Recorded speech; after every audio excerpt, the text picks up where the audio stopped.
Okay, we're going to get started with the board meeting.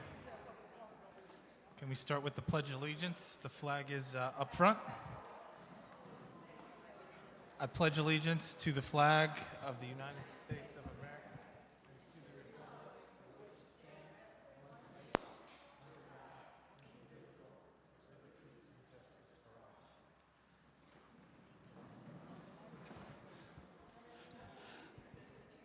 The mission of the City School District of Albany is to educate and prepare all students for college and career, citizenship, and life in partnership with our diverse community.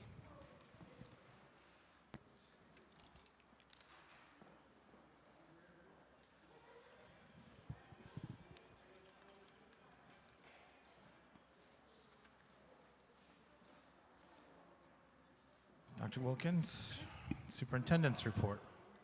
Good evening. We are in for a very cold night tonight and early tomorrow morning. We'll be watching the temperatures and the wind chill closely, and I want to remind everyone about the important weather-related information. First and foremost is safety. Parents and guardians, please do your best to make sure your children are properly clothed when they go outside.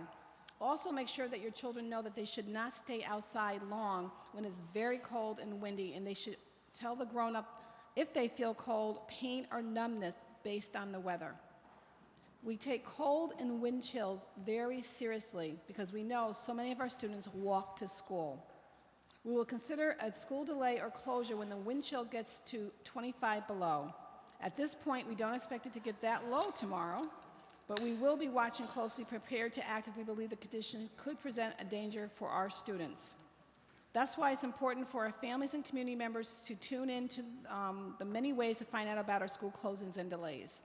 You can sign up for SNN, which includes text messages for closing and delays. We also use Facebook, Twitter, and we report all of our closings and delays on the local TV and radio station.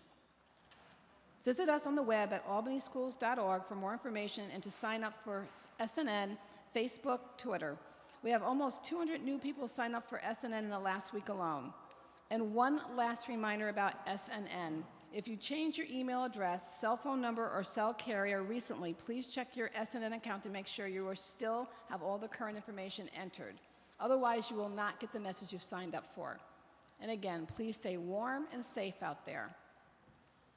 The January 10th vote about 50 North Lark and 395 Elk is coming up in less than a month. We have well-attended community forums at Schuyler Achievement Academy last evening, and we have one more forum coming up on Monday at Myers Middle School that will begin at 7 p.m. We have information about the vote in both facilities proposals available here tonight. There's also much more information on our web at albanyschools.org that includes a list of voting locations as well as absentee ballot applications.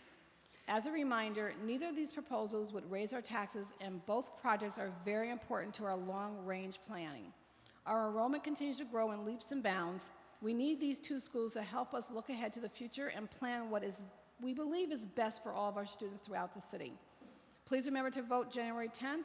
You can call our communication offices if you have any further questions at 475-6065. We got some very, very good news earlier this week with the announcement that our district will receive a little more than $346,000 to help raise achievement for all of our students, but especially our boys and young men of color.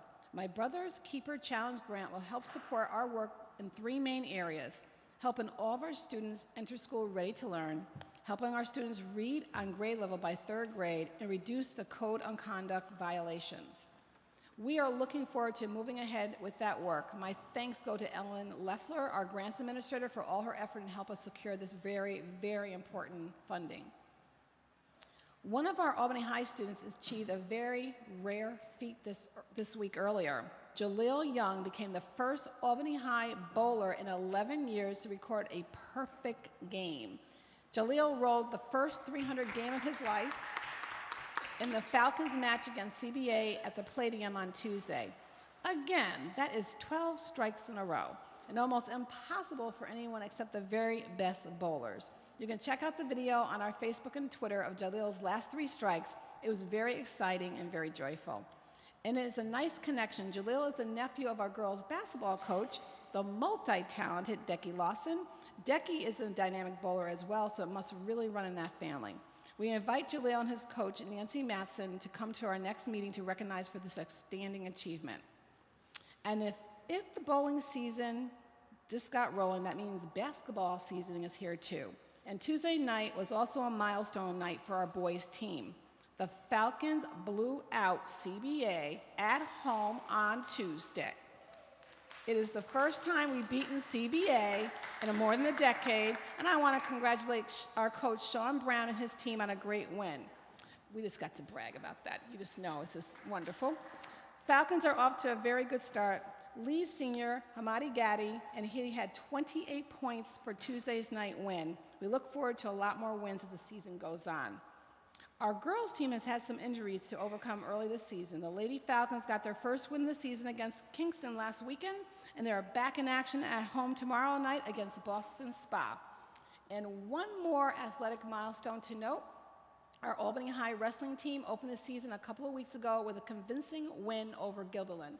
It was the first Suburban Council win for Falcons since we joined the league last year. It's a really great feat for our boys. And really want to congratulate our coach, Paul Florio, and his student athletes on their victory. It's really a major accomplishment. We have one more week to go before holiday recess. We have a full week next week, and then all of our schools will be closed until Tuesday, January 3rd. Our district offices will be open for 2 days between Christmas and New Year's, Wednesday, December 28th, and Thursday, December 29th. I want to wish everyone all the joy and happiness that the season can bring. Please be safe and enjoy your time with your family and loved ones over the break. And for my last item tonight, before I turn it over to Mrs. Zuleika Sanchez-Gale, I'd like to tell about our building. I have to take another opportunity to thank Dr. Brandon for her 8 wonderful, exceptional years of service to our school district. I cannot say it enough. Dr.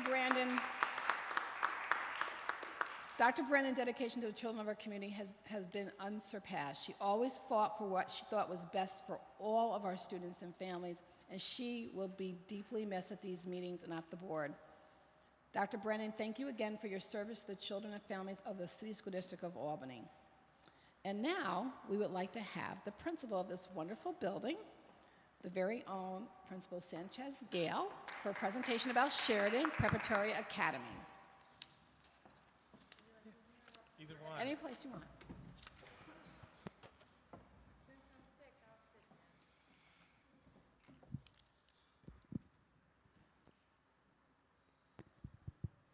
Good evening and welcome to Sheridan Preparatory Academy. Good evening. We are the Sheridan Preparatory Academy Superstars that was self-selected by our students to be their mascot. So I'm always proud of that they see themselves as superstars. Our mission statement is that Sheridan Preparatory Academy believes that all teachers, students, and family members will expect the best in all we do, learn all we can, and strive to achieve our full potential. This mission statement is at the core of what drives our SET plan. We are always working hard to build our partnerships with our families, and we are always looking to look at our students past what the data says about them and really sort of work on what we know to be their true strengths.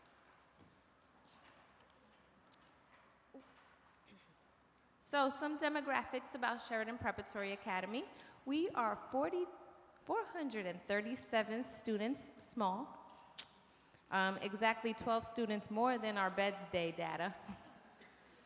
We have 19 special education students and 51 ENL students. Our ENL population has grown exponentially since I have been in the chair of principal. That 51 translates to roughly about 12% of our student population. We have 21 classroom teachers, including 1 special ed self-contained. We have 2 ENL teachers, 4 reading teachers, and 1 literacy academic coach. She helps to support our kindergarten. In the morning, she helps to support our kindergarten intervention times, and in the afternoon, she helps to support the instruction in the rest of the building. We have 3 teaching assistants, including one in our self-contained classroom, one teaching assistant who is the K-2 literacy teaching assistant support. He is primarily stationed in kindergarten and first grade at this time. And we have one ISSTA. We have 7 special area teachers, and the reason why we have probably less special area teachers than most other schools has to do with the fact that our general music teacher teaches band and orchestra, and I find that to be a wonderful opportunity for our students because our students are not pigeonholed into only having one day of band and orchestra. We have 3 hall monitors, which includes one receptionist. She sits in the front of the building, so I do have usually 2 hall monitors on the floors. We have 1.5 clerical, but our 0.5 is a substitute. I think everybody's looking for a secretary. We have 2 maintenance workers, one in the daytime, one in the nighttime, and a 4-hour cleaner. And if you didn't know, we are a full-service school, so I do have a Parsons Mental Health school-based health clinic on site, and that serves about 30 students. When it's fully staffed, it will serve 40. At this time, it's not fully staffed. We have a Whitney M. Young Health Clinic, and we hover about 80% to 90% of our students participate in the school-based clinic.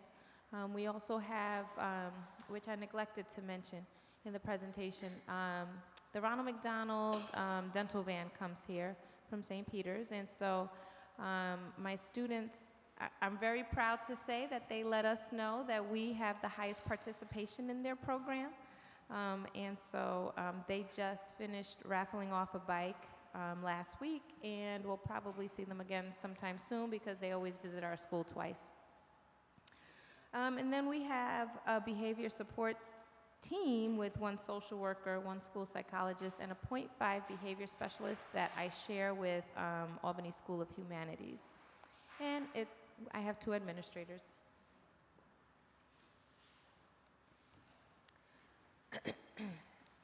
Some of the highlights of our SEP plan, or some of the things that I'm most proud of that the school is currently working on, is our informal walkthrough tool, which is not only being analyzed by me.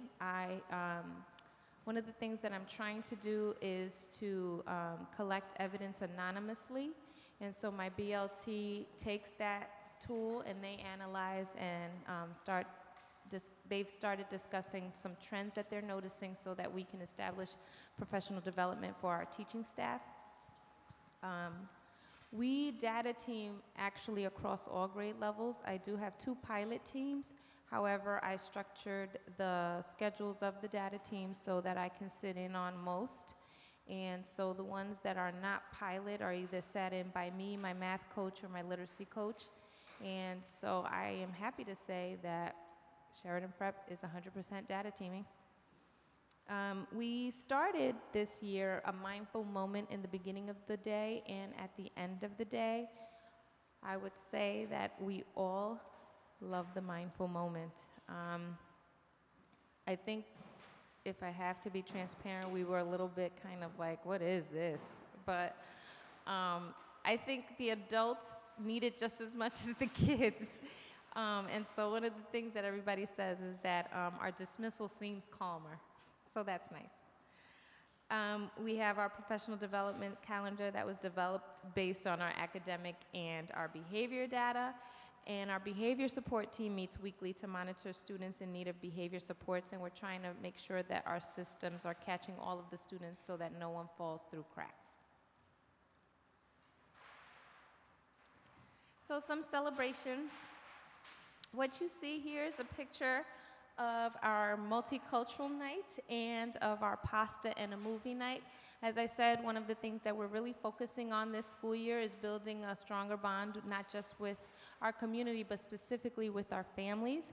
And so we're really happy to see that our families are actually coming out to our events, and we're hoping to start moving our events still to be fun-filled events, but also trying to give them some education and some information on how to better support their children at home. And last but not least, I would be very remiss if I didn't take the opportunity to thank the First Unitarian Universal Society of Albany for all of their help this school year.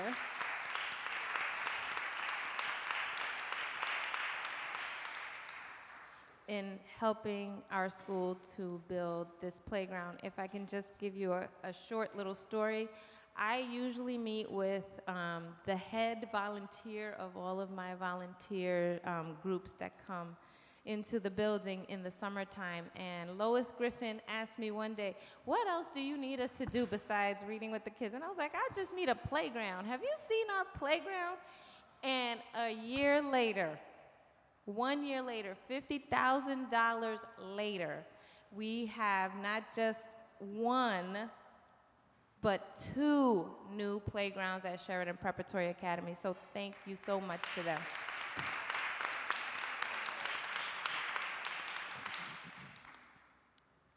That's it.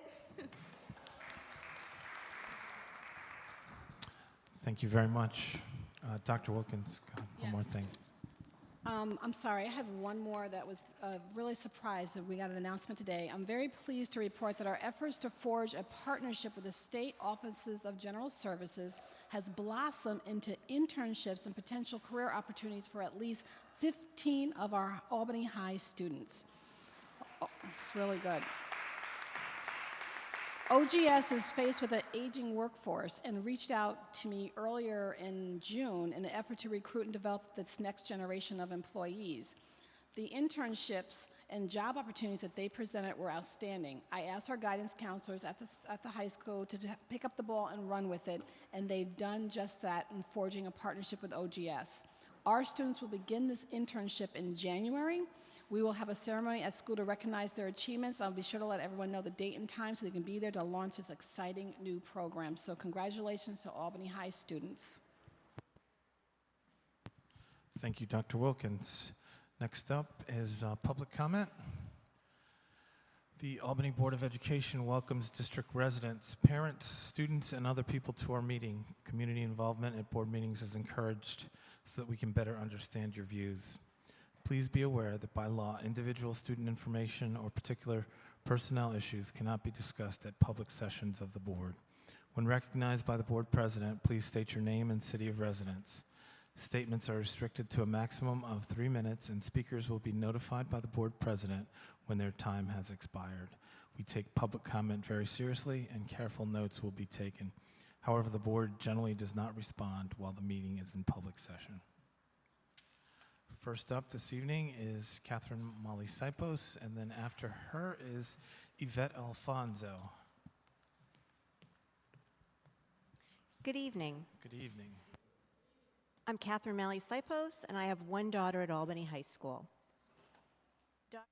Brandon, I think you're behind me, cleaning up. Wow, you're very versatile, but I want to thank you very much for all of your service. I'd like to take my remaining time just to refresh all of our memories about the ongoing issues I feel that require some follow-up. Special education. What concrete work has been done to improve this area in our educational system? Exactly what has been implemented since the Director of Special Ed presented her report to the board nearly 1 year ago? Curriculum. Do we have a fully developed district-wide curriculum in every single subject in every single grade? An update is needed. NWEA. District-wide achievement testing results, I believe, were not provided to the public in 2016, and I'm not sure why. At May 2015 board meeting at Pine Hills Elementary, we learned quite a bit about academic achievement. An update is in order. It must be done in a consistent manner, comparing apples to apples. School-to-home communication must happen. At Hackett, Principal Paulino is transparent. He sends home memos anytime something occurs in the school and around the school. Why isn't Albany High transparent? I really don't like learning from students that teachers in the past 2-3 weeks attended training to deal with guns and shooters in the building. I don't like learning from students that a beloved teacher's wallet and keys were stolen and her car was stolen off of school property in the middle of the day. District communication, the bottom line is that it has to happen all the time. It can't only happen when the district and this board wants us, the taxpayers, to vote on bonds and to vote on new schools. It has to happen all the time. As one parent said to me today, we need to hear the good, the bad, and the ugly. Thank you very much for your time. Thank you, Ms. Molly Sipos. After Ms. Alfonso is Alex Strzeznevsky, and it looks like she is no longer here. Ms. Freda Peretz. Okay. I'm sure she'll be found. Okay, thank you. Buenas noches. Good see. evening, everybody. Good evening. This is really, I'm really happy that Dr. Rose was, Brandon was recognized and honored. I remember when she first ran 8 years ago, and she was already a firebrand and such a upstanding member of the community, and I was so happy when she ran, and that, you know, so much that she's accomplished, and I'm sure her legacy will be remembered for a long time. I'm also want to commend the board for instituting the meetings, hearings about the new middle school. That's really important. I know that the outreach is continuing, and we really have to make sure that parents know about what's happening every step of the way. I know that we're voting in January. Hopefully that it's such a, I don't know how the turnout's going to be, being in January, but I expect that will go well. But I really would urge the board to keep involving parents and community in all the discussions, even maybe looking at designs and maybe the aesthetics of the place as much as we can, even though it's considered a temporary place. And lastly, that we not forget in all of this as the new year starts and you get a new board member, you know, instituted, and you know, do all your changes in the board leadership or administration, that we still have the community schools grant, that we really need to follow through on that. Another study just came out showing the positive results of having community schools, of having those kind of comprehensive services. I think Sheridan Prep is proof of that it can really be supportive of students when we do it, and we do it in a way that is instituted with all the stakeholders involved, and that we are clear from the beginning what we want to achieve. Thanks a lot. And everybody, have a great holiday and Happy New Year. Thank you, Ms. Alfonso. Next up, Ms. Peretz, and after her, Sophia Smart. I don't see her here either.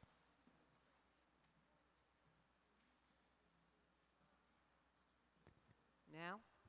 Okay. I'm Freda Peretz, and I live in Albany. I'm Freda Peretz, wow. And I live in Albany. So first I wanted to reiterate my assistance and that of the Albany for Educational Justice's assistance in developing and implementing the community schools, something we're very committed to, and we'd rather be brought in earlier sooner than later. Want to congratulate everyone on the MBSK, and you notice that I say MBSK. The sisters are included, and so I want to make sure that it is reflected. We never saw a copy of the grant proposal, so I'm assuming though that it was included, and that this is going to be for brothers and sisters, right? And the last part is really for Rose. Is she still here? Okay. When I started learning about things that were going on in the district and things I was shocked about, and as I always remind you, coming up here from Brooklyn, never expected to be shocked. But when I was, I reached out to Rose and I said, how can I help? And she said, show up. And so that's something else you can either be thankful for or not with Rose, but but also when somebody signs on to the board, and this is, I direct this at most of you, with only one thing in mind, and that is to help all the children. I have to say, Rose has set an example for that. It never, ever looks political, and I know it never is.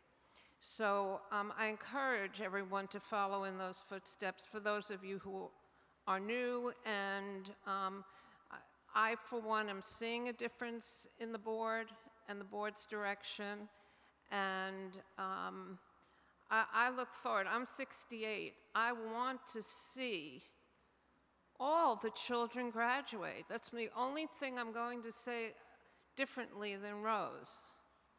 I don't care what the state average is. Every single one of the children in our school district should be getting a great education and moving on to the best of their ability. So I thank you and wish you all a very happy holidays. Thanks. Thank you, Ms. Parrott. Ms. Smart, sorry. And after Ms. Smart, Councilman Mark Robinson. Good evening, everyone. My name is Sophia Smart. I am from Citizen Action. We're a grassroots community organizing group. I just wanted to let folks know who don't know already, but we are having a community forum on January 12th that is going to be centered around community schools. We know that Albany is getting $2.7 million in funding for community schools, which is very exciting. And what we want to talk about is what someone highlighted earlier today, the success story. So we're going to have Damani Farley of Schenectady, Lincoln Elementary in Schenectady, come and talk to the people not only about the success story, but also the challenges and what's in store for people to make a community school. Community school is coming out and being active and part of the change. So I'm hoping to see all of you there with your neighbors who have kids as well, and just community members who care about the kids, to not only listen to the stories, but also to be inspired to get involved in the process. And I'm also hoping to see members of the school board and Dr. Wilkins as well. I'm looking forward to us building a partnership where we're able to get people out and get them engaged in a way that's fulfilling, so that all of their students are getting the best education possible, and also the parents are feeling empowered to be part of the solution. There's going to be dinner and free childcare provided. If you have any questions, please feel free to get in contact with me. Again, my name is Sophia Smart from Citizen Action. Thank you. Thank you, Ms. Smart. Next up, Councilman Robinson.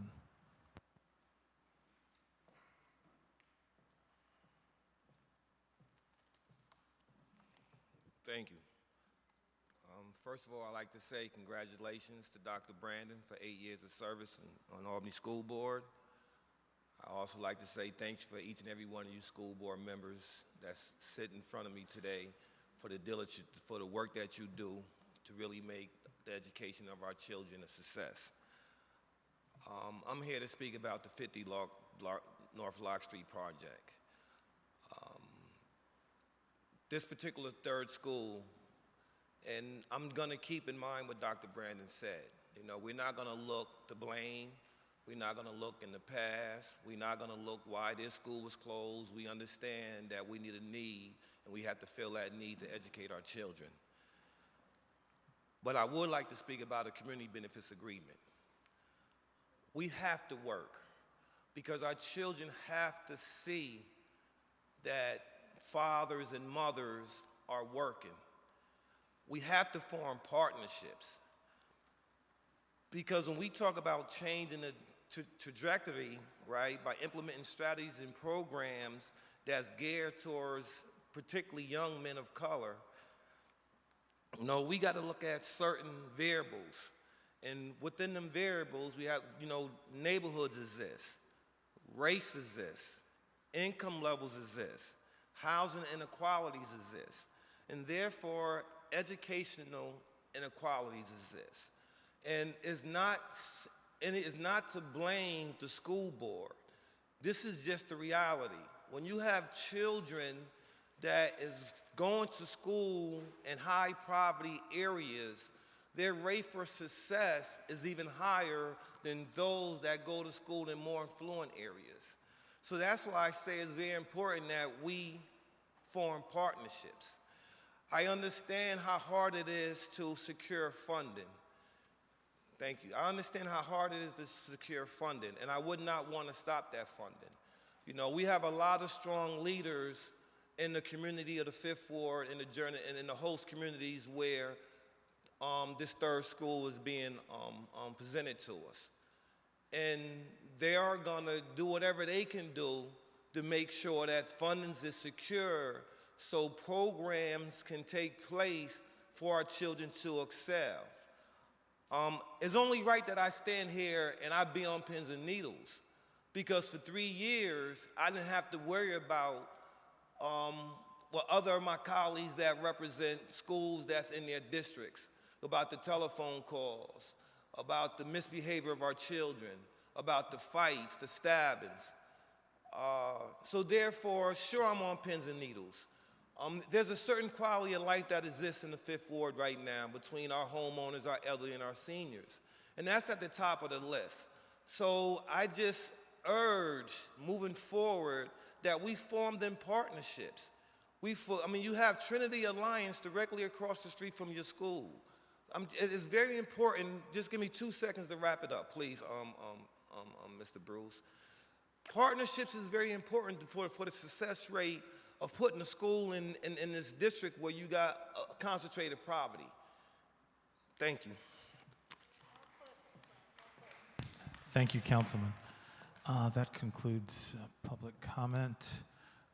Just one note, we're going to have an executive session after this meeting this evening for an issue that has developed. Very small. Pardon me? Yeah. Dr. Brandon, did you get that? Brief executive session at the end if you remain after the meeting. Yes. Your last hurrah. You bet. No, it's a reasonably small issue. Dr. Robinson, is she still here? She left. Okay, all right. Okay, next up is routine consent.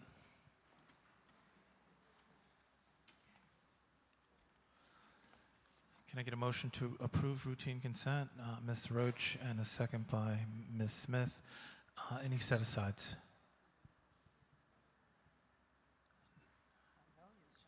Wow, okay.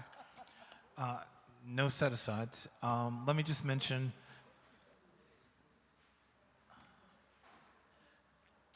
there were a couple late additions on human resources. Did everybody review those? They're up. Wait, is the library thing part of routine consent? No. Or is that a separate thing? Okay.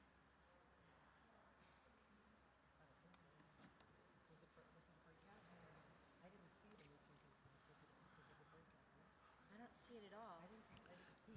Mr. Hogan, the library, is that on tonight's agenda, or is it all We're done resolved? with that. We're Okay, done with that. I thought there was. Sorry, that, mind. Okay, all right.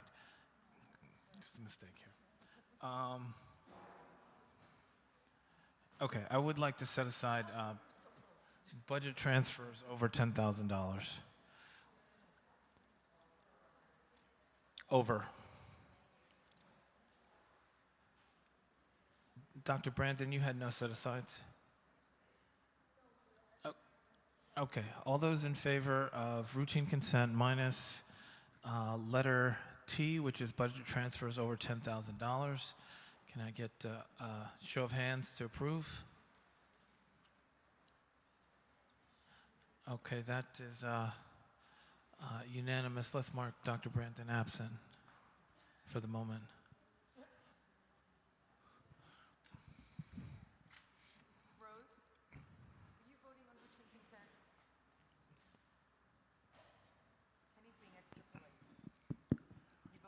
Actually, all I was trying to find out was where you were on the agenda, how long y'all were gonna be here, because I wanted to leave you some food to eat if you're gonna spend the night. But if y'all, if y'all going home. I marked you, I can mark you absent, Dr. Brandon, from the No. vote if you'd like. I don't think there's anything in there that I'd want to hold up. Yeah. Okay, it's unanimous Okay, then, include Dr. Brandon. Yeah, there's nothing in there I'd hold Okay. up. So one set aside, which is budget transfers over $10,000. Can I make a motion to approve that? And a second by Ms. Smith. I just had some questions. It looks like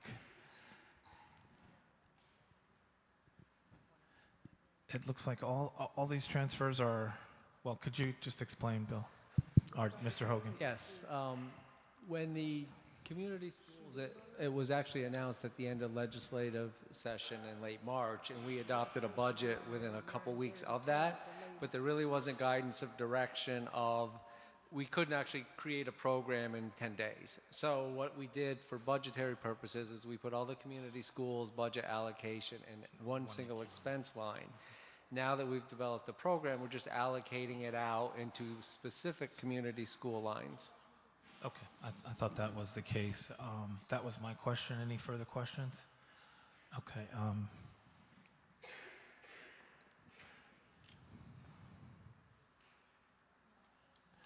Okay, all those in favor of letter T, budget transfers over $10,000? Okay, that's unanimous. Thank you.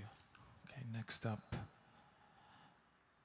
discussion action, referendum resolutions. This is a discussion around the election process, and Dr. Wilkins and Ms. Tibbetts.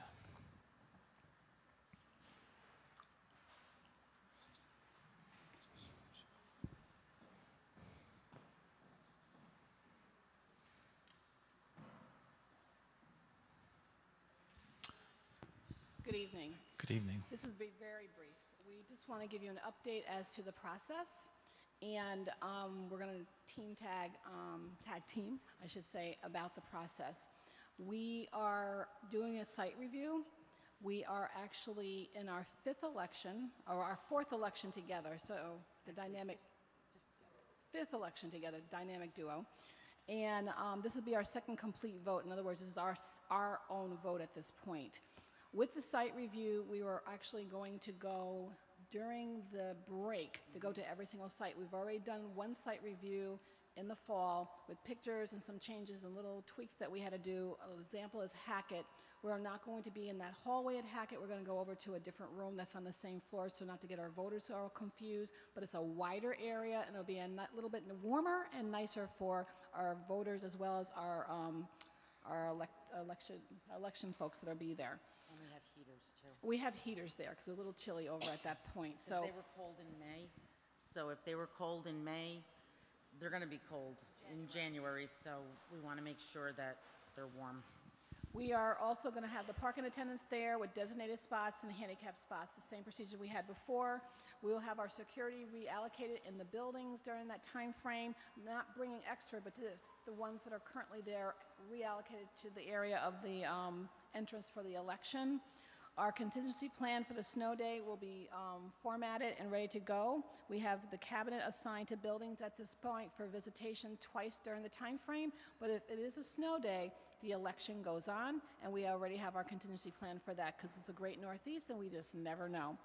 Okay, you wanna go down here? I was also gonna say that cabinet is also assigned. They will be there before the buildings are to open. So they will be there and checking their sites prior to the 7 o'clock start time. And we also have floaters, which they will not have assignments as far as buildings go, such as myself and Dr. Wilkins and Ron Lesko. We will just be going to all sites all day for backup.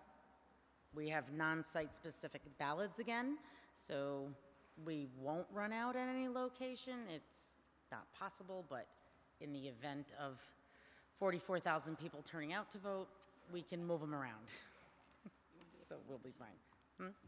As of this afternoon, 897 permanently disabled and military absentee ballots went into the mail stream. They're out the door and on their way, along with Christmas cards and whatnot, but they're gone, they're out of the building. The 23 optical scanners have been ordered. The moving company has been contract, you just approved it, so we're all set, we have that. The ballot has been built by the Board of Elections, I'm waiting for the proof. Yep, that's it, we're ready as we'll ever be. Does anybody have questions? I just wanted to hop in with a couple. Hackett, where do we move it to? They're still coming in the same door? Same door. Instead of that hallway, just go through the hallway, make a little left, and it's right there. And it's like the beginning of the maintenance area, but it's a very clean area. So it's not far at all from the original door. But we can't do that hallway. It's too narrow, too cold. I know there's been concern around interaction between voters and our students. No, this will not happen. No, Okay, the way we 'cause have it, no that students. hallway is on the way to the cafeteria, But right? there's another door that's right there that's actually directly there. So there's a door at the beginning of there and the end of that hallway. We're going to go in that door there. So the redirect is only a matter of 20 feet away. So we're fine. No interaction with children. Okay, great. And just out of curiosity, how many ballots did you order? Okay, we have not ordered them yet. We have the template of the sites as far as how many we would need. So based on what your turnout was last February and your budget votes that you've had in the past, I have a rough number. I'd like to order 10,000 to be safe, which is less than I ordered for May, but it's coming in around your turnout for February. Now, I can have the exact amount of what you had turn out for February they are available to print on demand. During the day, you're saying? Okay. What's the turnaround? As far as printing, Yeah. Is it like an hour, 2 hours? an hour, and I could call them, and at the same time I call them, dispatch people to start heading towards there. They could be waiting outside, so as they come off the press, we'll take them. Okay. And just to refresh my memory, what was how many people voted last year in February? 8,900, if I remember correctly. 8,900. Approximately, maybe 8,967. Ann's looking. Okay. So is Seven. everybody comfortable here with 10,000 ballots and the ability to reorder? Okay. Okay. All right. 7,800. Okay. Okay. All right. I'm good. And any further questions? No. Okay. Next, we have to pass the resolutions. Does anybody have questions on the resolutions? Can we pass them as a bunch, or let's pass them as a bunch? Okay. Okay. So it's the voter registration resolution, the appointment of inspectors resolution, the school vote canvass resolution, and the appointment of the Board of Registration resolution. Does everybody know who our Board of Registrars are? Registrars? Everybody knows. Okay. All right. Could I get a motion to approve these 4 resolutions by Ms. Smith and second by Ms. Roach? All those in favor? Okay. That's unanimous, and let's mark Dr. Brandon absent for this vote. Ms. Tibbetts, just, okay. All right, great.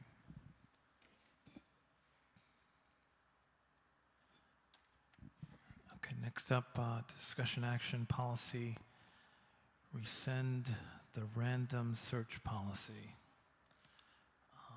Is there any presentation or discussion, or? Do you want me to? So we discussed this last time. Our legal counsel has advised that all of the content of the random search policy is either a restatement of state law and or included in our code of conduct. So this policy is completely duplicative of other work that we have. So we did have a discussion about this last time. We can certainly entertain additional questions, otherwise we can vote. Okay, let's get a motion to approve the random search policy. Motion by Oh, to rescind, sorry, thank you.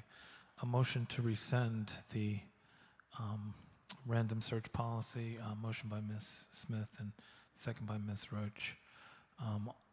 All those in favor? Okay, unanimous again, and Dr. Brandon's absent. The Narcan policy, any discussion here? No? Okay. Can I get a motion to, is this being rescinded as well? No, and the Narcan policy, the title of the heading is a little confusing. It should have said discussion action policy in the black. There's two separate things happening. We rescinded 5356, and we are implementing 8121.1, which is the Narcan policy, which is exactly as we discussed last week. It's just an administrative problem with the agenda. But the Narcan policy is a new policy describing how ACSD will implement the Department of Health opioid overdose prevention program. And we talked about this at some length last time, Yes, and we can just vote hopefully this time unless people have other questions. Okay, any discussion? Okay. Okay, thank you, Dr. Brandon. Could I have a motion to approve the Narcan policy? Motion by Ms. Adler, second by Ms. Savage. All those in favor? Okay, unanimous again, minus Dr. Brandon. Okay, I'm sure Paula has it. Okay. Next up, we have change orders.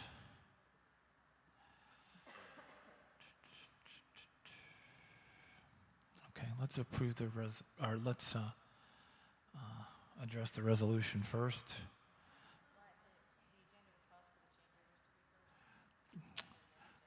Okay, I'd like to make a motion to amend the agenda to deal with the resolution prior to the change orders. Do I have a second for that?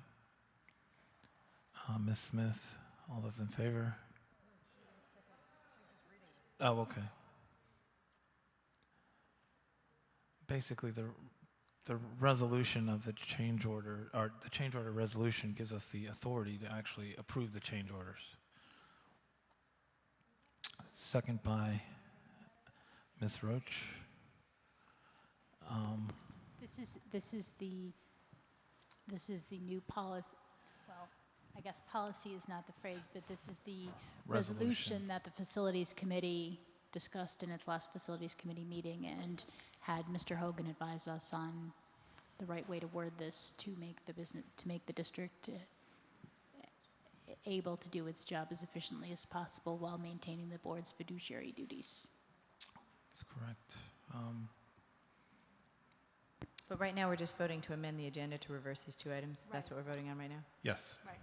Could we have a little discussion about that? I'm just curious about why we're doing that. Why do you want it to be reversed? You don't need to pass the resolution to approve change orders. You've been approving change orders. So you could still keep the same order. Okay, well, we have a motion on the floor. We can vote on it if we, or do you want to table it? Do you want to make a motion to table?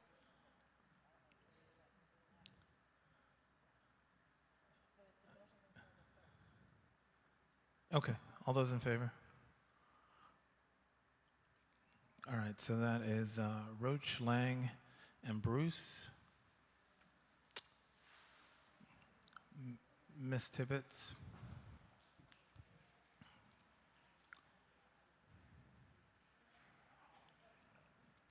Okay, so that's Roach, Lang, and Bruce. And opposed are you for it or against it, Ms. Smith? Just to amend the agenda. Okay, so that's 4 in favor. Opposed, Savage and Adler. And what we need 2/3, right? I thought you need 2/3. You need 5. Ask counsel. He's always told us 5 once the meeting opens. I believe the motion was just to amend the agenda to reverse the order. Right. That does not require 2/3. A motion to consider an item that has not been already subject to discussion requires a waiver or suspension of the rule, which does require 2/3. Okay. All right, thank you. So can we make a motion to approve the resolution for change orders? Motion by Ms. Roach and a second by Ms. Smith. Okay. All those in favor of the change order resolution? Okay, that's unanimous, Ms. Tibbetts. And absent Dr. Brandon. Okay, change orders. We were presented with 5 change orders. Is it still 5? Yes. Do I have volume? Hello? No. There we go. Thank you. Yes, you have before you 5 small change orders relating to the district-wide programs, district-wide construction activities, primarily over the summer, finished up in the fall. The total is $23,619 for all of them. Mr. Peckham, our architect, is in the audience as well if we need additional detail other than what's written. Okay, any discussion or questions? Ms. Roach? I'm just going to note that some of these change orders involve the district going almost $20,000 over the budgeted amount for additional repairs to the Academy Park building, and note that one of the reasons that the repairs and maintenance work at Academy Park is so expensive is because it's a very old historical building. There are all types of special requirements regarding what we can do. That my understanding is replacing all the windows was very expensive because we had to replace them as near as possible to early 19th century style and manufacture. This building really isn't a great building for the school district. It's not handicapped accessible in any wonderful way. It doesn't have any parking, as Dr. Brandon pointed out. It's really grade A office space that's really near the state capitol, but that's not something we need. I'd love to see us not spend our resources in this type of really intensive historical building restoration and rather get this building off our hands someday. That's my long-term goal. Thanks. Thank you, Ms. Roach. I do have a question. So we did all the Academy Park renovations in coordination with just regular everyday school renovations, and why do we package those together? Why is it? Because at the time, actually, we were pulling some money, the local share, from the capital reserve at the time. So it could have been a totally separate project, separate transaction. So we would have drawn less capital reserve for the 13 projects, and then Academy Park would have been the 14th project with a separate capital reserve withdrawal, but it still would have been the same amount of money in total.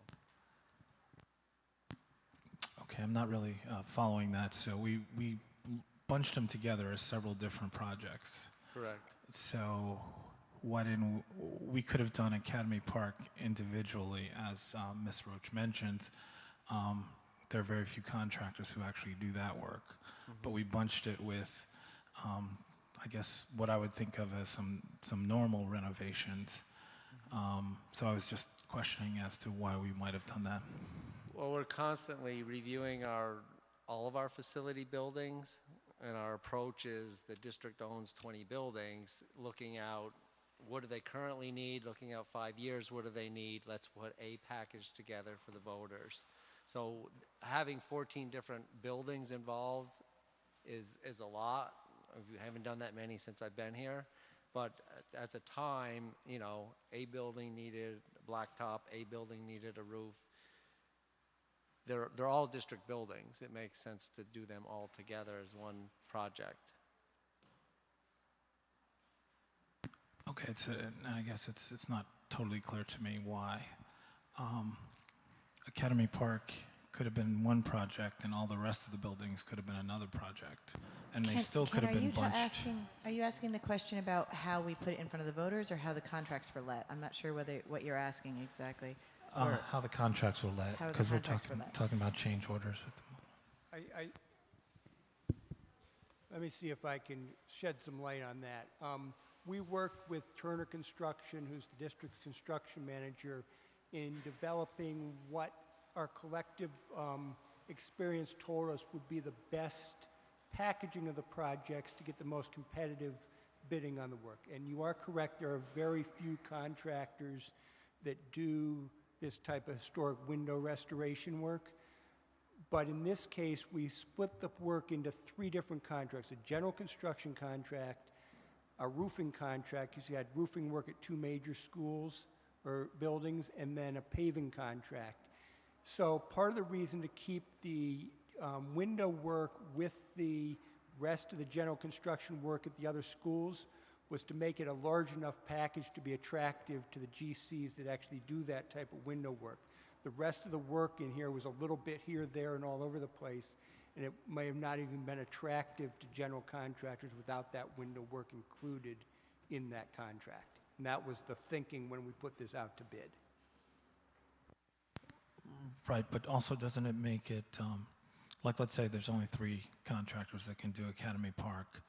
If we bunch, say, $800,000 worth of Academy Park work together with 1.8, together in a package of $1.8 million, then the overall contract is now subject to these 3 contractors' participation. So it seems like that would be limiting, I guess. Do you understand what I'm saying? Like if only 3 contractors can do the Academy Park work, just using that as an example, I'm sure it's a limited number, maybe it's 5. And then there's this other work that maybe any number of contractors can do. Doesn't it make the overall contract now, doesn't it require the participation of one of these 3 contractors to do the whole overall $1.8 million contract? I see your point. I guess the only thing I would say is we made the decision we made at the time we went out to bid, and 20/20 hindsight, it could have been done differently. We're not sure if it would have made Can any I ask a difference in the question overall. about this? This just sounds different than what my experience has been with working with large contractors. In my experience, large contractors, when they need a skill that they cannot provide, they hire a subcontractor with that specialty. So any GC that would be interested in bidding on this work could hire a subcontractor with expertise in historic windows. So it would not particularly limit their ability to bid. They'd have to partner with a sub with the right experience. But that happens all the time in large contracts, that they hire subs to fulfill their expectations. Am I correct about that? Correct. Yes, you are correct, but if there's only 3 people that can do the work, then they're still... They are the subs, yes.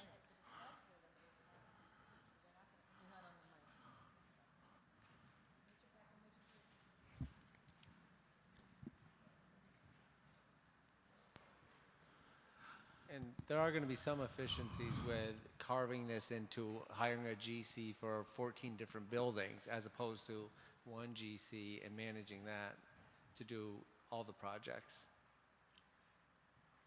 Right, yeah, no, I got it. I guess I'm wondering if including within a big, broad project, a very small or a substantial piece of it that can only be done by a limited amount of people actually makes it more competitive or less competitive. That was my question. I think we can consider that in future. And the high school major project is also, that's one of the things our DAC Consulting is working on with us to, in some cases, so some smaller firms can bid on some pieces, carving some things out when it makes sense. So that thought process is already in the thinking of the high school as we're approaching that as well. Okay, all right, thank you. Okay, so the motion is on the floor, I believe, right? Okay, all those in favor? Okay, it's unanimous, and again, Dr. Brandon is absent. Thank you.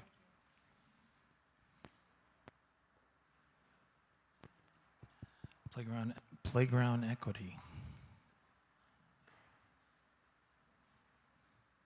I have a very short presentation. Nothing controversial here. We love playgrounds, right?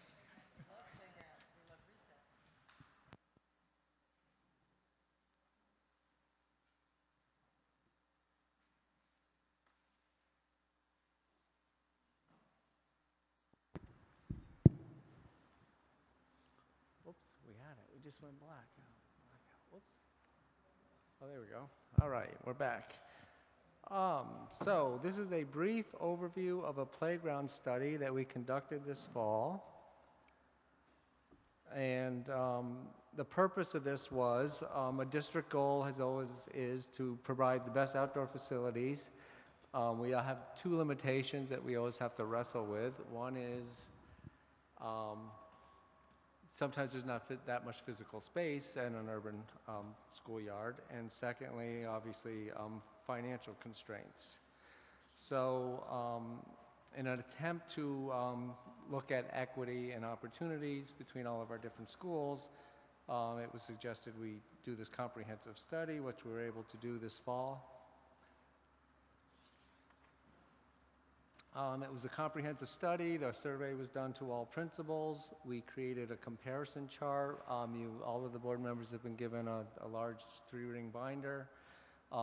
In that you can see things like the square footage of playgrounds, the grades served, the number of students served, any proximity to other city playgrounds, a lot of photos, and also a Google map, especially showing when there's like a city playground next door. You could see that easily.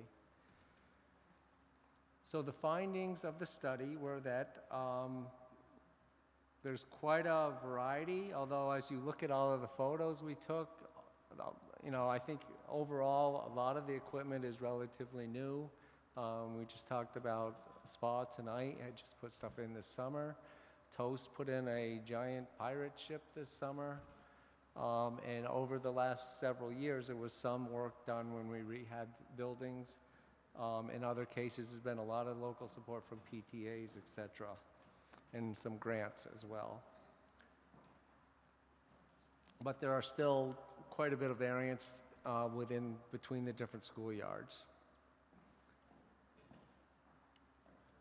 So from this report, it was a great inventory analysis and a great documentation of everything we have.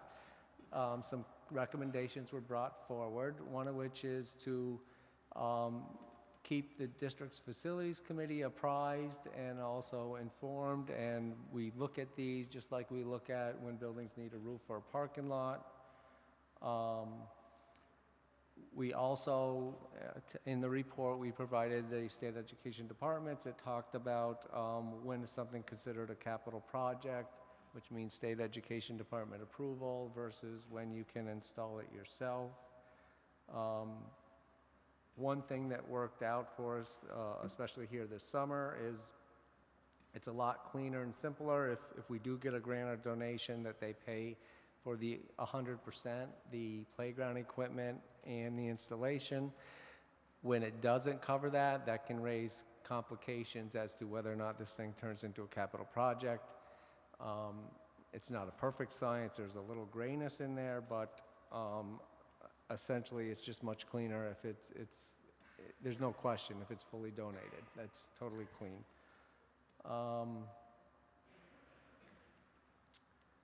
There is state aid available, but to get the state aid for a playground, you have to actually have construction or reconstruction going on within the school building on the same property. So what we will look to in the future as we do capital projects is to try to do some upgrades. Of course, every time we do a capital project, the goal is to have it as inexpensive as possible, and incorporating playgrounds will add cost to capital projects, but at least you would actually get the benefit of state aid with that. So the state would pay probably half of it or so. So it's still in our overall best interest. Also, in terms of reference documents, another document provided in the complete report was a public playground safety handbook. by the U.S. Consumer Product Safety Commission, so we're keeping that as a reference, and that's always a good thing to review whenever we're considering making enhancements or purchases for playgrounds. And lastly, not that we really need to be much more in the real estate business than we already are, but in the event that an adjacent property to a school that had minimal playground area and land available, we may want to consider purchasing that land. That would require a board resolution, public vote, the whole thing. But that's actually a good idea to consider. So with that, moving forward, the Facilities Committee will be more active and involved in playground discussions as we consider all aspects of our facilities, and we identify 5-year plans, which are always in place and updated, and include that as part of the package, or at least an option as we go forward. So that concludes my report. Thank you. Any questions? No. It's hard to believe that Ms. Savage doesn't have a question. I have stuff too. Okay, Ms. Smith? So Bill, I just wondered, do we, every year, or just question, every year we do check in on how the maintenance of each school's equipment? Yeah, and especially for this discussion, the playgrounds, we actually have our insurance company, they do it actually for all school districts. They'll look at all of our equipment for specs and recommendations, because they obviously are covering the insurance, so they want to make sure things are up to spec as well. So we will actually, if they have suggestions, they will actually give us written comments to address. Most of our stuff is pretty new. A lot of it's pre-manufactured and plastic-ish. So it's not like the olden days when there were wood splinters and rotted boards and that type of things. Yeah, back in my day, right. Ms. Roach. I just wanted to thank you and the rest of the people that worked with you, Dr. Wilkins, Brian Dengler on facilities, and especially Ray Cluciello when he was consulting, who put a lot of work into this. This was a very exhaustive and thorough report, and it was really wonderful to see. And I also wanted to thank you for all the work that you've put in working with both the Unitarian Universalists of Albany and their work on this playground, which required a lot of meetings over the summer and fall to get it all together and get the funding sources and staff together, and also with the work that was done at Eagle Point, because we had 2 new elementary school playgrounds put in this fall, and they went from conception to completion, maybe in a 6-month period, which was fantastic, and it couldn't have been done without not only the community support, but the work on the part of the district employees that made that happen. I just also want to point out, because this report seems a little heavily skewed toward the playground equipment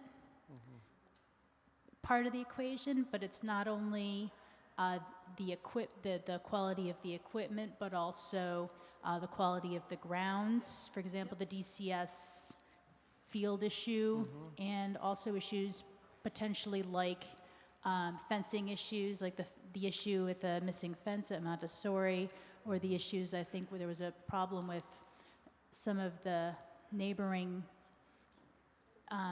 boundary issues here. So we want to focus on the play spaces overall and not just the playground equipment. But this is a fantastic start, and I would like to also see maybe you and Mr. Dengler come up with a priority list of which schools need new equipment and need work most desperately, because I don't feel comfortable as a board member making that decision myself, and I don't want to get into favoritism as to what school I think needs a new playground. I'd like to see like an A to F ratings of this school has an A playground and this school has a D playground, where our first priorities should be. This is fantastic work, though. Thank you so much. Thank you. Ms. Lang? I wanted to follow up on Vicky's maintenance question. Whose responsibility for maintenance of the playground is it? Is it the principal, or is it more of a district? Like if there's mulch, if there's, things that can or need to be done, whose Right. responsibility is It's that? actually the Buildings and Grounds Department, and surely if any district employee sees something, including especially principals, that, especially if it's a health and safety thing, we want to know immediately. But if it's something else, we have people that focus on the grounds. We could use a lot more of them with 20 buildings, but the Buildings and Grounds primarily would be the one, and then if someone brings something to their attention, such as the Delaware, we're actually looking at that now. We're having soil samples taken and looking for a solution for a drainage problem there and a dust problem. Well, in one of my reasons for asking is, it seems as though parents have been asking for mulch at those yearly things that need to get done. Is that maintenance has a calendar or a schedule of some of those yearly maintenance?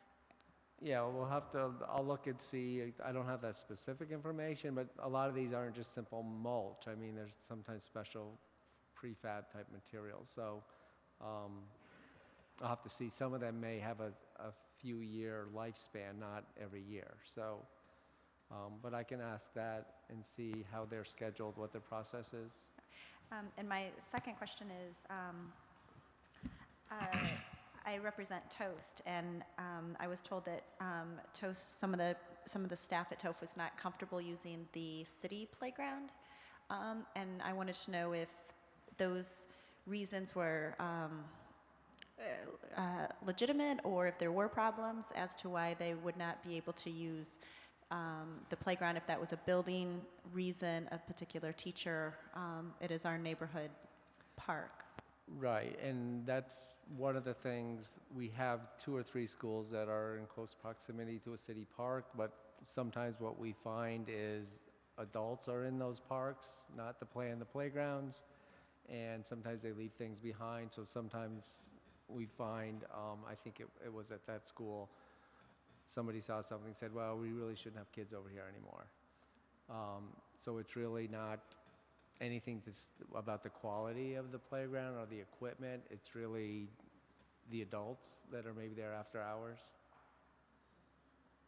So does that mean that the park is then off limits to the school because one particular, I guess I'm Right. looking for policy. I don't want them to not have access to a park because I just want to make sure that things aren't cut off. No, the question's good. It's not off limit. It's a judgment of the teachers and sometimes the building principal about the safety of the playground conditions at the time.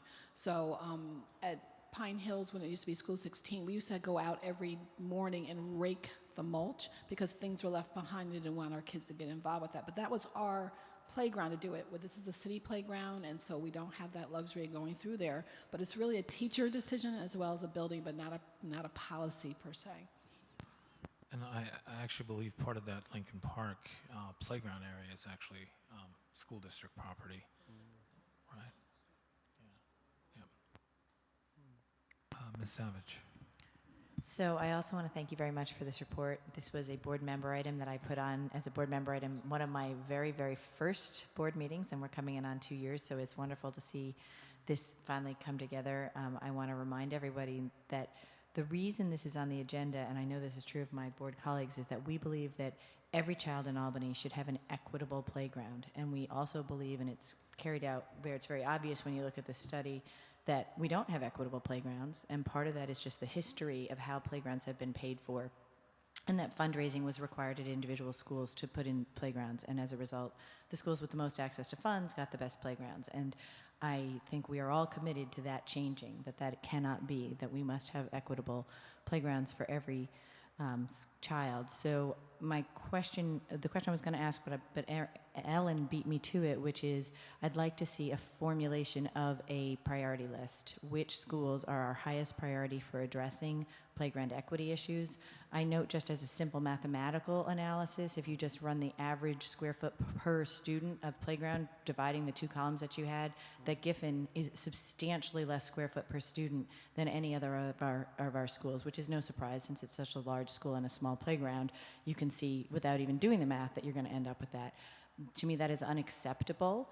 We need to have equitable playgrounds for our children, and I'd like the facilities committee to take up the possibility of dedicating some district resources to that in whatever way is possible. So that is my number one thing. And then the turf question, I think, is a good one because we have many schools, and as I looked at the pictures, in almost every picture where there's a picture of turf, the turf is in deplorable shape. And it is a real problem in terms of asthma and children with lung problems when that dust is blowing around. And again, that's an equity issue. We know asthma is a bigger problem in children of poverty. And so to have dust blowing those playgrounds is going to impact those kids more, and it's going to affect their educational opportunities. So I'd really like to see the turf part of the scene. And then the only thing that was not asked already that I'd like to understand a little better is the district policy around providing neighborhood accessibility to our playgrounds. I know it can't necessarily be identical, and every school has their own pluses and minuses, but what I don't like is that I hear from parents in some schools where the community is not allowed to use the school district playground, that the principal has told them, or that staff has told them, I shouldn't say for sure the principal, that it's a district policy that we can't leave the district school grounds open to people after hours, which is clearly not true since we do leave our Pine Hills playground is open, Montessori playground. So I'd like to know who makes that decision and what are the criteria that are used to make that decision, and are we comfortable that we're using sensible criteria? And New Scotland is, I think, a point of contention because that neighborhood is pretty underparked. Right? If you live within a 1 mile radius of New Scotland Elementary, you don't really have a lot of playground choices. And so to see that one sitting there behind that fence when you've got a 5-year-old who wants to just climb is it's a really tough thing. So that's my question. All right. Well, just very briefly, there have been situations where there are after-school programs going on, and children that were released from school and not in the programs were mixing in with the program going on. In one case we had not that long ago, there was a bit of an altercation between a student that wasn't even in the program that had mingled into the program. So we'll look at that in terms of policy, but I think that I think in areas where they've said the playground really shouldn't be used by outside until a certain hour, it's to try to keep the actual program. Oh, I totally understand that. The issue is after school, like at 7 o'clock at night or Right. at 10 o'clock on a Saturday morning when school has nothing to do Right. with it. That playground is locked. Okay. Kenny, do you have any questions? Because I don't. Thank you, Mr. Hogan. Thank you.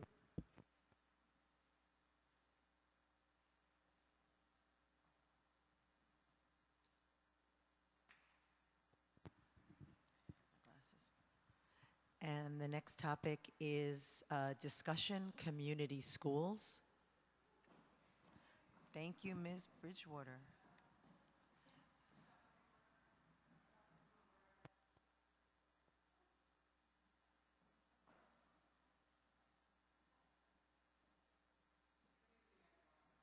Good evening.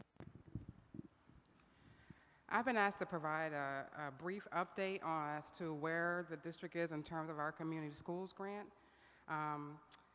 Tonight I'm going to talk a little bit about the community school set-aside funds, really describe what a community school is, talk about some of the key elements and programs that occur in community schools, and I guess you're most interested in getting a sense of where we are in terms of our planning to date. So we'll include some action steps and the timeline as to where our thinking is with this work. The Community School Set-Aside Grant was enacted in 16-17. We've got $2.6 million as an opportunity to provide some supplemental supports associated with the community school strategy. We are required to spend a portion of those funds this school year, and so we have begun to think through some of those steps that need to occur to make sure we can begin to build some solid programs. So what is a community school? It is a place, and ideally our schools are the center or hubs that enable our families to access partnerships that can make a difference in the lives of students' academics, but also in the lives of the families and the support systems they need, and housed at the school site.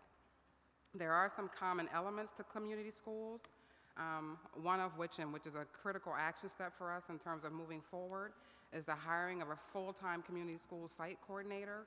We've had lots of conversations with our principals, and I think you've heard a lot about the changes the district is trying to do with principals being able to be instructional leaders in their buildings. Even for our schools that have full-service schools right now, the principal is really having to take the lead on the coordination and the monitoring of those programs, and it really takes from their opportunity to be instructional leaders.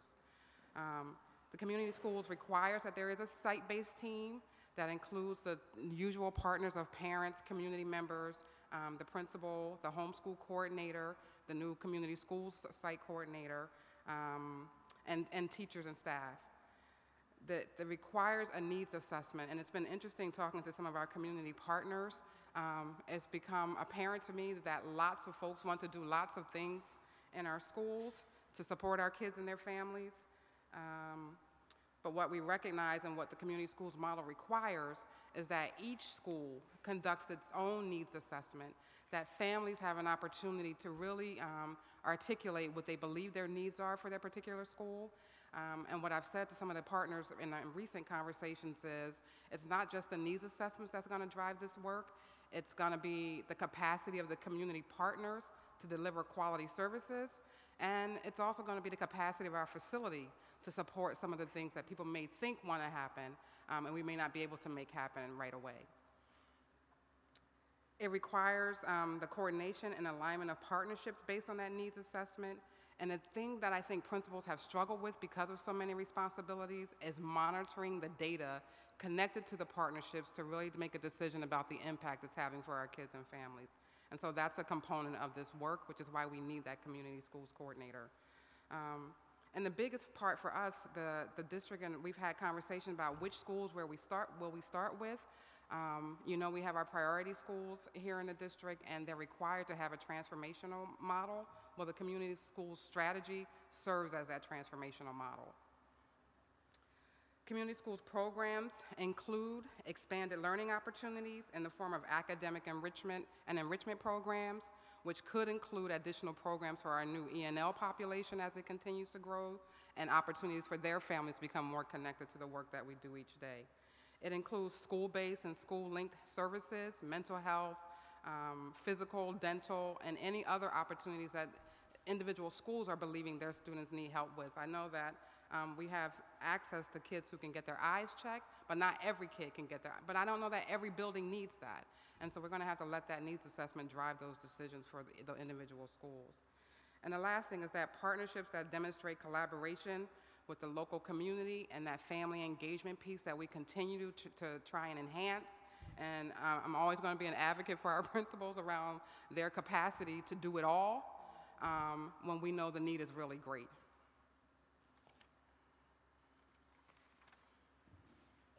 So some things that we have done to date include participating in community schools webinars by some of the key community school drivers in the country, the Coalition for Community Schools, Children's Aid Society, and we've been listening to conference calls based from NYSED to just get guidance. We've had meetings with our priority school principals to begin to have conversations about what the community schools models could offer them and determine their interest in this work. We've had district leadership meetings that have included both Citizens Action, Sophia Smart and Barbara Smith, just to get a pulse on what they believe is happening in the community. And we've learned that they've done some needs assessment work. And so one of the things that I'll be working with them on is looking at all the needs assessment surveys that are out there for community schools, so we don't have to reinvent the wheel, and begin to develop that survey so that it's ready for when those community site coordinators come on board and can begin to implement that process. We've determined a focus for the community schools, and those schools include Arbor Hill, Giffen, Sheridan, and the Alternative Learning Center. And I will say, because I'm learning to go slow, that it is unusual for districts to start multiple schools at one time. I think that we are in a better position than most places because we have some full service models out there. Arbor Hill was previously a community school, But I think we want to do some things that really look to being effective and really selective in our partnerships that we believe make a difference. And not we believe, but that the community within the school believes will make a difference for their lives. We have some recommended staffing structures for each of our community schools, which include the principal, assistant principal, a homeschool coordinator, and the community school site coordinator. And we've created an action plan and timeline for the rest of this year. That includes determining space in the buildings. So this building particularly does not have space for a parent resource room, and yet the model, calls for parent resource rooms. So we'll have to be creative in some ways around how we provide that space, when we might provide that space. Is there another partner really close by that can support that space? But those are the kinds of things that we hope to determine from the needs assessment and the asset mapping that we'll do. What do we have that can really support this work? We've revised the homeschool coordinator job descriptions. That's in the works. We're collaborating with Citizens Action on the needs assessment. I think we'll be able to get that needs assessment done by the end of next week, so I'm excited about that work. We need to post those homeschool coordinator positions for Sheridan and ALC because they don't currently have one right now. We want to review and finalize the site coordinator job description. And again, we're looking at all the models that have already been out there to really to create our own model that will work for us, and then post those positions. Once they're posted, we got to get them hired, and because the work really starts with each building having community school site coordinator to begin that needs assessment, to really develop the advisory board, to really do the analysis, and really make some, so that the school can make some decisions about what are some new priorities they want to bring to their school that they believe will be the most effective. And I won't keep reading because you can just see, we need to set the agenda. This will be led by the community schools site coordinator, and I will provide support to that work, but I have a job. But I don't know how long, 15, 20 years ago, I was a community schools coordinator. I came to the district as the community schools coordinator, and I know that it's exciting work. And I remember when we were able to put parents in leadership roles. They were running after school programs. They were running parent programs. And so the possibilities for what could happen for our schools and the communities, I've lived it and believe in it. So there are some resources that are available. I've gotten this assignment. We're doing a lot of research around how to make sure we do this really well. The opportunity for parents to participate in focus group if we're not getting the feedback that we need from the needs assessment is something that is available to us. And we have access to lots of folks who have done this work before who we can continue to reach out to. Thank you. Thank you. You guys looking for guidance, or just this is just a presentation and questions? Okay. Ms. Smith? Yeah. Thank you, Michelle. And some of you were actually doing a presentation and also asking some of the questions that were running through my head. So thank you very much for that. Two things. One is, and maybe this is a question more for Dr. Wilkins. I wanted to know if we could get a summary of two grants, one being the community schools grant and application, and also the Brothers Keepers. Just for me, those are just two interesting things. And I don't know if there's just a blurb that just sort of summarizes what we stated in the application we'll be doing. Eileen would. Eileen Lefort could get that to you. I'm sorry? Eileen Lefort could get that to Oh, you. right, Okay, we'll get it for you. You can't, okay, thank you. And I think you said a couple things that just really excited me, and I was going to ask about this from your experience, Dr. Wilkins' experience, and I know we'll have more discussions about this. When there was, Arbor Hill was a community school, more of a community school, I do recall like some more of that engagement that we're struggling to have now actually occurred. And so I'm excited about that possibility. And then also about the use of data, since we're also trying to do more with data. I think what we're trying to do is figure out what are all these inputs, how are these inputs impacting academic behavior, social, emotional kinds of things for students. And I think, it kind of helps us bring it all together a bit. So, so I don't really have a question. It was just thank you for the presentation. And it sounds like you're right now kind of a one-person show. I mean, with support, but one-person show? Okay. No, I have folks. I know you have some. I know you have plenty. That's why Ms. Turner Wilson sat up there, too. Okay. I know. Like, really, we do this all the time. I know. I'm going to start checking in the morning before I go now. And I won't go much further, but so the job descriptions are ready to go, and we're ready to make the announcements. And did you say we want to have them on board by, is that February? February. Yes. Yeah. Okay. And I just want to know that Michelle's leading the charge. She's beating us up pretty badly. No, I'm joking.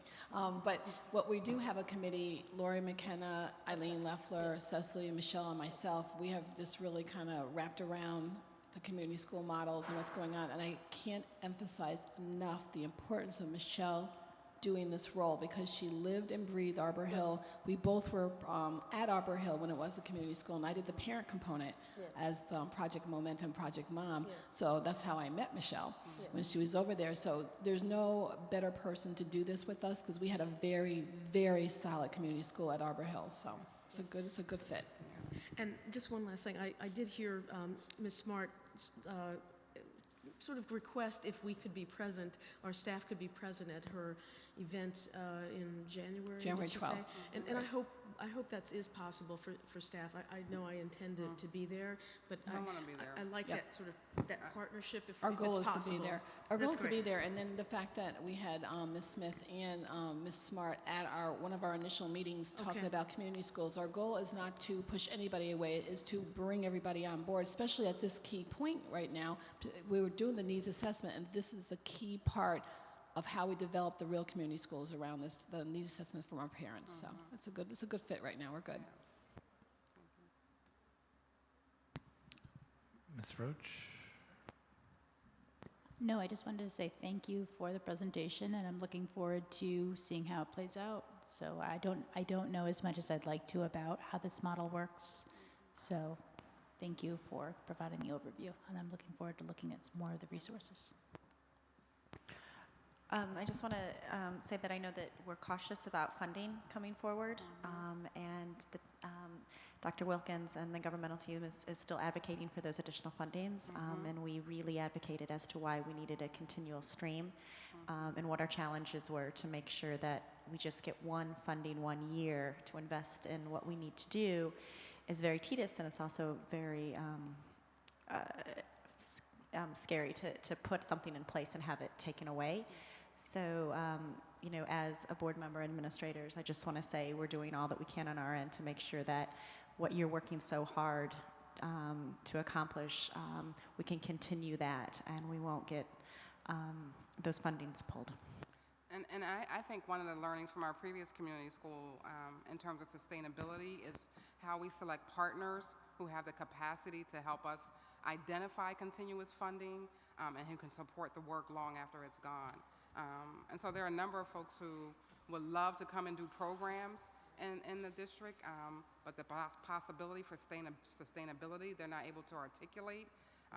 And that will have to be some part of our criteria, how we support and how they support us, because we can't be the only source of funding for this work. And I like your hat. Oh, thank you. It's cold as hell. Ms. Savage? So I don't have any questions. I just wanted to thank you for your enthusiasm around this work and helping me really visualize what a community school would be like, because it was just tonight that I really was able to conceptualize the distinction between a community school and a full-service school.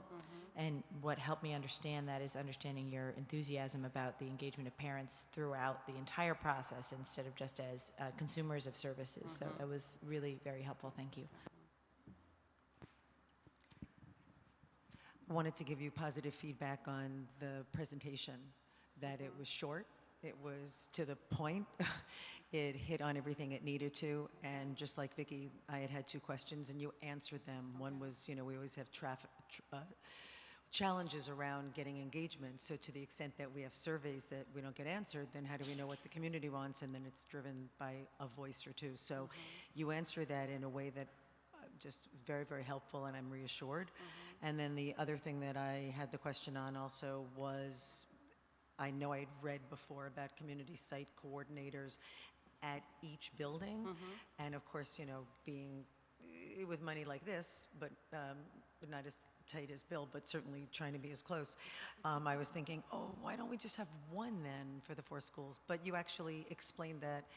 You answered it. So again, it's really what we're hoping to have up and running, not really just the initial foray into creating the programming, but actually getting it up and running and getting out there and doing it. So thank you very much for an excellent presentation and awesome work on the slides, Sess. So I would like to reiterate the comments of my fellow board members. I thought it was an excellent presentation, and that's why, like afterwards, I wasn't sure what we should do or say. Right. And I was going to comment on the look, but I decided not to. But since my other board members have, I dead presidents. Because I will say my mama raised me right, and I wanted to take it off, but it is cold in here. Right, so you guys know what I'm talking about, right? Yes, absolutely. Okay. So,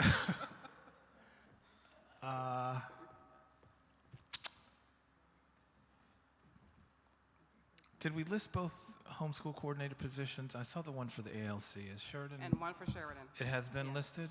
No, we haven't posted it yet, no. Okay, it hasn't been posted. No. Okay, and all the other timelines of the postings are fairly accurate? Okay, all right. That's it. Thank you. Great job. You. Yeah. Dr. Wilkins, when will that one be posted, Sheridan?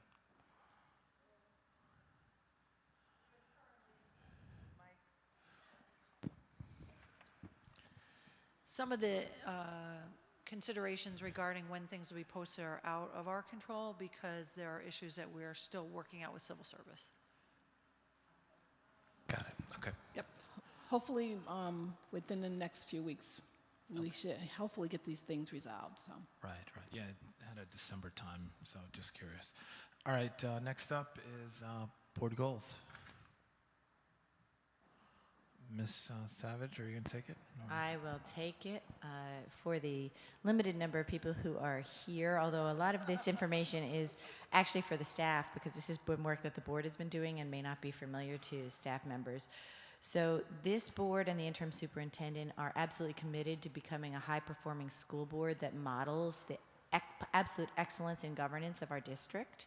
And to that end, we're taking advantage of a number of professional development opportunities for board members. Just like we ask staff to participate in professional development, we need PD too. And on one of the recommendations from the New York State School Boards Association is that a board should develop a set of board goals. So we did some PD around goal setting with a NYSBA consultant at the end of September. Working with that consultant, we developed a set of board goals that we are discussing tonight and are for you on the slides, with the intention of adopting them at our January organizing meeting. I want to be clear that these goals are about the board's own performance. We all also have district goals, which are broad statements about the objectives of that a district has for its students, its staff, and its system. District goals need to be developed in a cooperative process that includes the board, the superintendent, the staff, administrators, families, students, all of the stakeholders. But the goals for tonight are board goals about our performance. These are practical, measurable goals that we have for ourselves. And by documenting them, we are making ourselves accountable to ourselves and to our community to achieve these goals about our own performance. And so as a team in September, we decided on these 3 goals. Goal 1, which I've already alluded to, is to improve our governance processes and skills. Very specifically, we were going to be developing a governance calendar to take us through 2017 that will describe the governance activities for calendar year 2017. The second part of that goal is to continue to take advantage of professional development for each board member. Goal 2 is about meetings. We, more than anyone else, want the most effective, efficient meetings possible. And a board before us, including Dr. Brandon, who we honored tonight, developed a team operations manual which addresses meetings as well as many other topics. So goal 2 is to revisit the work done by a prior board and build on it, utilizing that tool and revising it as necessary. Also, as part of Goal 2, we are seeking to get some specific, direct feedback from the public about the conduct of board meetings. And finally, Goal 3 is about communication. Again, we're going to rely on that team operations manual that was developed by a board before us and review and revise that to ensure our communications are effective and that the processes are clear. And that includes communication with both the staff and superintendent, as well as our communication with our community. So that is my brief introduction to our board goals that we have been working on by email, but primarily in our meeting in September. And I don't know if there's further discussion about them tonight, but if there is, now would be a good time. Okay, it looks, Ms. Roach. I just wanted to say I'm excited about this because the training session we had this fall was one of the most productive internal work sessions we've had to date in the little bit over a year I've been on the board. And I think we came up with some really great goals, and we worked hard to articulate exactly what we wanted to do. And to the extent that we can try to make our meetings run a little bit more efficiently, I think that's going to be great for not only ourselves, but for the staff, but for district staff and for the community at large. So I'm looking forward to continuing to work on this, and I think we've got some really great potential for ways we can do even better. I just want to say, as board member, I think that we expect a lot from our administration, and we also want to expect a lot from ourselves. And I think that we're moving towards to make sure that we're in that process by these 3 goals, as well as going to the NISBA and getting really as much PD as we possibly can on all of these issues, and really making sure that we understand all the layers of the onion and all of the issues that we tackle every day.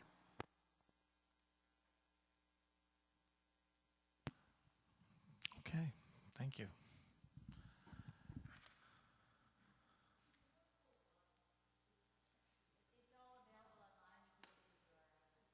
I think she just wants to roll it down so she can. Who's got the control? Thanks, Andre. Whoever's doing it.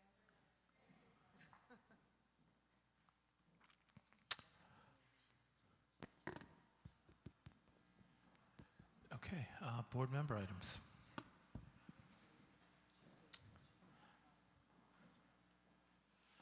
Anybody have board member items? Ms. Roach? I would like to suggest that if we can get 4 votes to schedule a future board member item, schedule a future board presentation on the district website and our web communications overall. Sure. My understanding was that not that I'm against a board member item, my understanding is that from when we met before, that it was clear that that was something they were working on, but it was not ready yet. So I just want to make sure that we're talking about the same thing that was. We're talking about the same thing, and my understanding is we're still ironing out the internal details, but that board member items, there's generally a wait time of at least several months between the time you suggest them and the time they get on. So I'm putting it on now so that when we've got the internal stuff worked out, we can have such a presentation. I have no problem voting for that. I wanted to explain that the way things get on an agenda is that without any discussion from us, staff puts them on when they feel it's necessary, and we don't really. It shows up, and we don't really. We don't vote against that in any way at agenda setting. We don't say, please take it off.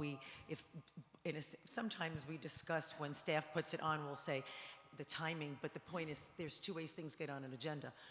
Staff puts it on there, the superintendent, and then the other is through the board member items that then the officers do it. So I don't have a problem voting for it, but I believe staff intended on putting it on, so it's getting on one way or the other. Okay.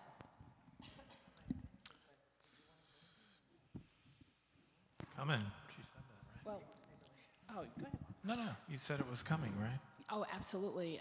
As per our discussion prior, we're working on that right now. We do have to have something, I want to say, I'm looking at Mr. Baker, but we'll have an update probably by late January, February on what we had discussed before, so it is coming forward. And so you have your next presentation about the second meeting in January, first one in February. Excellent. Thank you very much. Ms. Smith?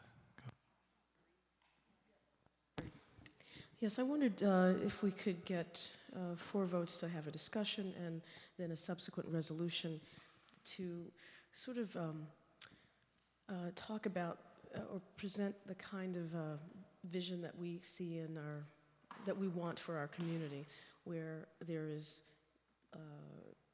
we're acting against hate, we're against bullying, and that we don't want to tax on any of our students because they might speak another language or that they're Muslim, and sort of take all the things that we're doing with culturally responsive teaching and learning, as well as, in the context of our city common council having taken a position to, I'm not sure if they've actually said that we are a sanctuary city, but are along those lines. So I'm just looking to get an affirmation, an expression of the kind of school district and climate that we want in our schools.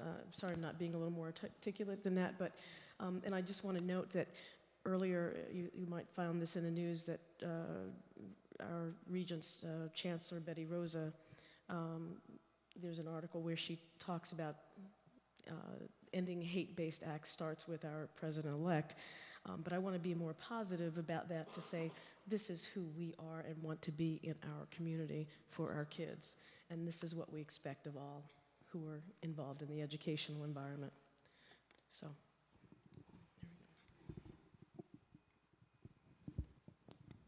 So I Thank you. I Go think ahead. that's, no, because you want votes.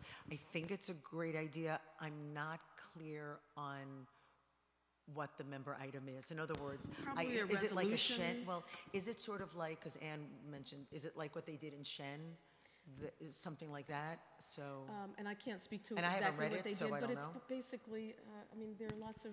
I think it is similar to what they did in Shenandoah. so just like I said, I totally am there. I just didn't know. I don't have a title. I'm just. I was Oh, no, like, not a title. I wanted to sort of figure out, wrap around what that was that we were doing. I think the key question is, are we talking about doing a board resolution that we then share with our families, or are we talking about doing a letter from the superintendent? I'm thinking either of which would at the work. board level, like a vision, kind of a statement of. You're not talking about a district vision, you're just talking about a letter around the specific issue, right? I'm asking that because we do have a district vision, and I don't think we're talking about. I guess it's just to meet with today's Yeah, but issues. I just want to be careful about not making the it. bullying that's happening to Yeah, I to totally kids, hear what you're the- saying. I just don't want to call it a vision because then we'd Right. have to supplant our existing one. But we could make a resolution of So inclusivity. if you would, It's like a board position. Yeah, board positions. Or a board, it could be a position board statement. paper or a board statement or something Right. along that line. Okay. And I'm really sorry that I wasn't focused on what it should be called, but more about what I'm hoping it does for our community. And we're just joining other entities in our community, say we want this city, including our schools, to be safe for all. I'm totally in support of doing this. I think it's a wonderful idea. I think we absolutely should do it. I think we should have a board resolution, and I think that we could have a board member item that, we could call on our expert staff who are excellent writers to put something together as a potential draft for us to review. It's also something I'm very willing to. Or Ms. to Smith would like to volunteer lead to write it. That would be great. and but, share and get input. Yeah. Yeah, I think we should do it. and it would be consistent with the culturally responsive things that we're doing in our district. Okay. Yeah. So you'd like to work on that? I'd like to move that we We don't. discuss. Yeah, we can just. I think we can just do that. Yeah, we don't really need We a don't board need to do member it? item because Oh, there's okay. no dissension and you volunteered. And Okay. even if you didn't volunteer, we were going to volunteer Ron and Lisa. And then Ann was, I take no responsibility for that. But, Okay. so go forth and All write right. it. Yay. Okay. Yeah. Good. And do look at the Shenandoah I will. resolution I to will. start I knew as a they starting did point. something. I Yeah. just haven't Yeah. caught up. Okay, thank you. Okay. Any further board member items? Ms. Lang. Okay, so I think this is a board item, but it might be on the agenda, just like communication. For our SEPs, do we do a mid-year revision of our SEPs for our schools? I don't know if that. Review. I know that, do we do a I mean, I know we do a yearly, but is there a midpoint when some of the schools are exceeding what they should be doing in the SEPs, or they haven't done, and so it's midway? I'm kind of checking on if we need a midway evaluation checkpoint. Each quarter, we've divided it into 3 quarters. The principals are responsible for documenting the monitoring they've done on their SEP. The State Education Department requires that we submit the second quarterly report. And usually the first quarterly report incorporates all of the revisions that the state recommended once they received their original report. Part of their progress monitoring is to determine which of their activities that they've been successful in completing, which ones they're on target to complete, and the ones that they're struggling to complete. And some of them have significantly revised some of the activities that they're doing, because when they wrote their SEPs, even though they thought they were narrowly focused, they found that they still had too much in them. So it is a living, breathing document that is constantly changing and should be monitored monthly with the building leadership team.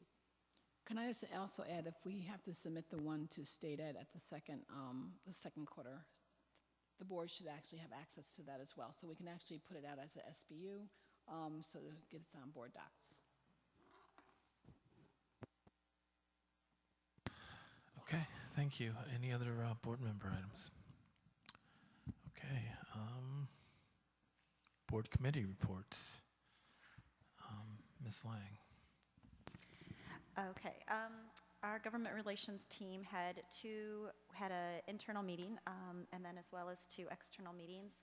In our first meeting 2 weeks ago, we met with Governor Cuomo's Deputy Secretary of Education, Jeremy Holcomb, along with Caroline Gold, expertise in E&L, Jamie Frank, who is a Deputy Secretary as well, and Joseph Conway of Budget. And we outlined our priorities, which were E&L funding, newcomer school, foundation aid, pre-K streamlining, which the Regents has put out as a priority. And what am I missing? 1, 2, 3, 4. Didn't we have 4? I said foundation. That was 4. E&L, community school, and thank you, which I already spoke about. And also making sure that we do have continuing support for community school. It was very positive. Some of the feedback we did get back was that we are on the same page as many districts, so we do have a lot of force behind us as well. And this meeting was set up to be a pre-budget to make sure that, trying to get ahead of the game so that we can get it in Cuomo's budget, the SED budget, and not have to be scrambling at the end. So we're looking forward to that, and it sounds like we're on the same page as the Regents, which is very exciting. Our second meeting was last week, and that was with our local senators and assembly members, Pat Fahey, McDonald, and Senator Breslin. We also outlined those 4 priorities as well. Dr. Wilkins, of course, had held that up. And we also were able to talk about some specific district issues and just make sure that our assembly members and senators know that we want to be transparent, we want to be open, we want them to come to us. We're right next door. And we also reiterated that to the state as well, to say that we want to make sure that we are at the front door and we can continue that communication and partnership. Could I just comment? We discussed the pre-K transportation. Are we going to get more information on that or guidance around whether that's something we should support or? Well, what happened was that Assemblywoman Fahey had mentioned that that's one of the proposals that she has going forward, so we're going to have to do some research on that. We're worried about the funding source right now, but we have not really talked about transportation, but it is a serious issue for us, for our students, so we are going to have to move forward and get the information to her as soon as possible. So is the expectation that it would be just, it wouldn't cover full funding? Is that what we're expecting? And it could be substantial cost to us? No. It's legislation that she has in the state that she would like us to advocate for and support, which would provide pre-K busing. I believe it's a state initiative as well that she asked for our support in supporting that legislation. Right, and we discussed exploring that as an alternative, and I believe, my question is, it seemed like there was some concerns from district leadership, and is that they wouldn't provide full funding for the transportation, or? No, we didn't really have the discussion. It's one of the questions about how it would impact and where we are with at this point, but we didn't really discuss the funding. I think we can put the legislation at the government relations next committee meeting and read through the legislation to see if it would be full funding or if it would be partial funding. Okay, fair enough. Because we don't really know yet. We don't know yet, so. Okay. All right. Just one quick thing. Oh, sure. I just wanted to thank Jen for doing a tremendous job on once again using her relationships at Governor's office for our benefit, and for really spearheading that and spearheading the work of getting there early in the year. And I really, really appreciate it. It's a great asset. And I want to say I handed Jim Alatris his man, next door, our lobby folder as we ran up the stairs or when I left the meeting as well. I said, here's some reading for you. He appreciated it.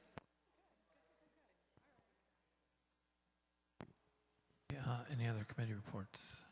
Yes, the audit committee met on November 28th, and we discussed what issue we would like our internal auditor to focus on, because each year they can focus on one issue to take a little bit of a deeper dive into. I believe last year they focused on some of our IT security issues. We discussed a couple of different areas, including sales tax collection by school organizations, accounting for extracurricular activities, scholarship funds held by the district, and we ultimately decided to have our internal auditor take a closer look at the scholarship funds that are held by the district. Not so much that because we have concerns about them, but just because it's so new to the board members exactly that these funds are there and how they're managed. My understanding is there are 2 separate scholarship funds that are managed by the district, and that there's over $1 million maybe total in scholarship funding. The principal, right? Because you're only using the earnings every year so that the scholarships can continue in perpetuity. So we've got some interesting stuff going on that we'll take a closer look at and report back on. Thanks. We also considered overtime pay. Yeah. Okay, that's right. Thanks. So if there are other options for next year that we should consider, think about them as we're going through this process. Yeah. Okay. Other business.